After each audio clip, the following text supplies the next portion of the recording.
This is Gene Key, Skyserve, Texas News. From the Texas Drought File, an important designation for farmers, especially in the Texas Panhandle. 67 counties in Texas, including all of them in the Panhandle, have been designated by federal agricultural officials as primary natural disaster areas due to drought. The U.S. Department of Agriculture made the announcement Tuesday. The designation also involves 61 counties in Oklahoma and 18 more in New Mexico. Those areas include the entire Oklahoma Panhandle and the eastern New Mexico counties of Curry, Quay, Roosevelt, and Union. The designation allows farmers and ranchers in those areas to get assistance for losses and damages caused by dry conditions. The figures come from the USDA Farm Service Agency's Production Emergencies and Compliance Division in Washington, D.C. The seasonal outlook shows drought conditions are expected to persist in much of the southwest U.S. through June.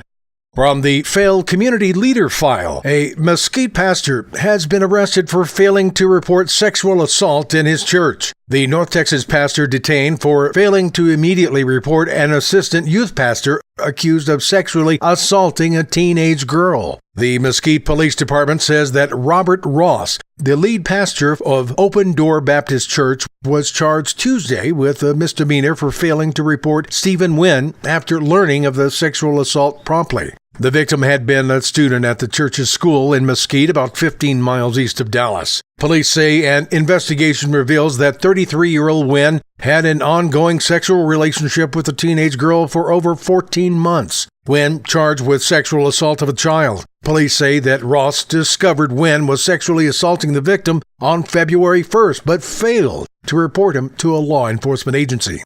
From the Texas Border File, Republican Governor Greg Abbott Wednesday welcomed President Trump's decision to deploy National Guard troops to the U.S. Mexico border. Abbott said today's action by the Trump administration reinforces Texas' long-standing commitment to secure our southern border and uphold the rule of law. The governor's office said going forward, Texas will continue to implement robust border security efforts, and this partnership will help ensure we are doing everything we can to stem the flow of illegal immigration. Texas National Guard troops deployed to the border since the administration of Rick Perry. Governor Abbott maintained the deployment of the Texas National Guard and added more Texas Department of Public Safety officers to the region. Last year, the Texas legislature approved $800 million from the Texas taxpayer. This is Gene Key reminding you to visit us on YouTube, Facebook, or Tumblr at Skyserve News Service.